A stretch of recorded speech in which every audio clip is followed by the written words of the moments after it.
And now we begin our journey taking our starter Pokemon before even choosing one to Area 0. And immediately we come across a problem.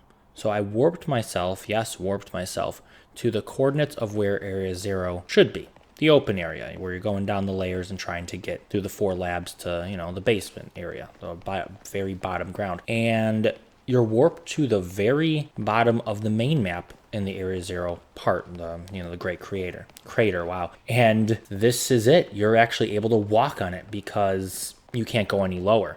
So I thought this was pretty cool because you can actually walk across it, and your starters, they don't follow you. They just run straight, curve around, and eventually will warp back behind you, which we'll see in just a moment.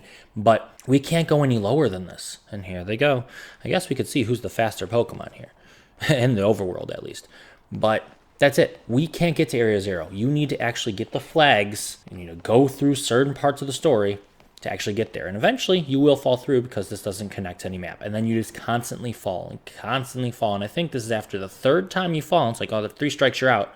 You're warped back to the start where you were just given the starters. So it's like, okay, let's try to warp into a lab.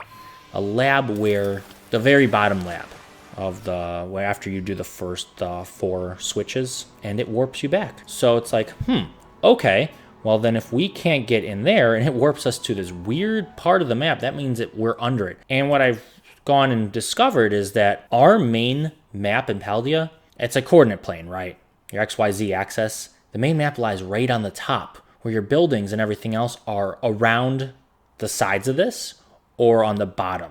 So I gave myself every item just to see if it was an item lock, not a, story progression lock. And unfortunately, it does not matter. I still cannot get down there. So it's like, well, we tried. We really, really did try. Because I really wanted to see how that worked before, beating the game and just getting the starters and go roaming around. But unfortunately, we will not be able to. So let's move and try something else. We tried to get inside the Elite Four. The building itself is just the Elite Four, so there's really nothing there. We could talk to the person from inside, but it's cool. We see the whole structure, but other than that, that's it. There's nothing else here. We couldn't trigger the entrance to the building because that lies somewhere else. So we'll have to find the coordinates for that and see if it's even possible. But until next time, guys, sorry this was very short, but that's all we could do given what we were able to do with the starters and no story flags completed. So thank you. If you're not already subscribed, please do so because you will be the first to know when our next video is out. Have a great one.